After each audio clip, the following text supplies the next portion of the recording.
राज्य सरकारी कर्मचारी शिक्षक संघटनेने पुन्हा एकदा जुनी पेन्शनसाठी आरोळी ठोकली आहे। जुनी पेन्शन सोबतच अनेक न्याय्य मागण्यांसाठी शिक्षक संघटनेने संप पुकारला असून मुख्यमंत्री देवेंद्र फडणवीस यांना निवेदन देत आता तरी आमच्या मागण्यांची दखल घ्या अशी विनंती केली आहे। एकनाथ शिंदे मुख्यमंत्री असताना त्यांच्या नेतृत्वाखाली शासनाने जुनी पेन्शन, शिक्षण विभाग, आरोग्य विभाग व इतर आर्थिक व सेवा विषयक प्रश्नांबाबत जी आश्वासने देण्यात आली होती त्यावर अद्याप कोणतीही सकारात्मक कारवाई करण्यात आली नाही। त्यामुळे प्रलंबित मागण्यांबाबत नाराजी व्यक्त करण्यासाठी राज्यातील सर्व सरकारी कर्मचारी शिक्षक संघटनेकडून बुधवार 9 जुलै 2025 ला प्रत्येक जिल्हाधिकारी कार्यालयासमोर निदर्शने करण्यात आली। तसेच देशातील 11 कामगार संघटनांनी केंद्र शासनाच्या सरकारी कर्मचारी विरोधी धोरणाला विरोध करण्यासाठी देशव्यापी संप पुकारला।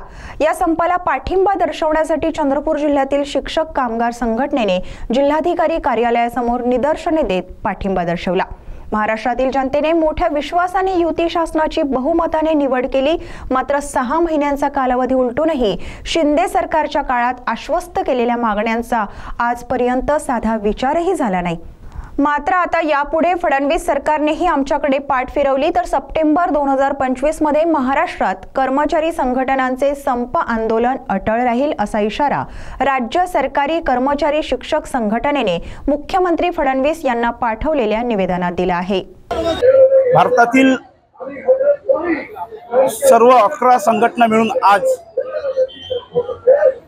केंद्र शासनाच्या कामगार विरोधी धोरणाच्या विरोधात आज संपूर्ण भारत बंद आहे आणि या भारत बंदला राज्य सरकारी कर्मचारी मध्यवर्ती संघटना 2 तासाचा वॉकआउट देऊन आंदोलनास पाठिंबा देत आहे।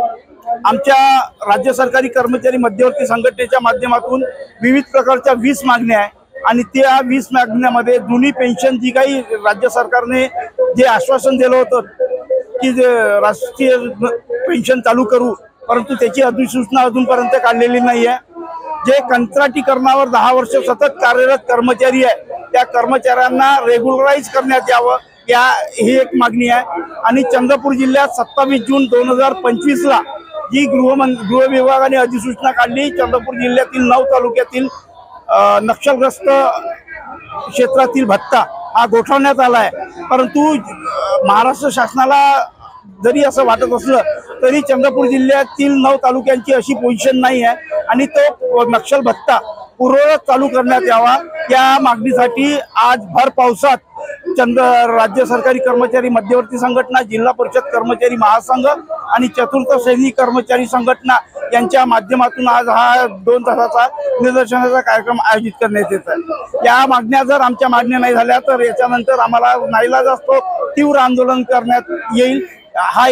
या प्रसंगी असा इशारा मी महाराष्ट्र शासनाला देऊ इच्छितो। धन्यवाद।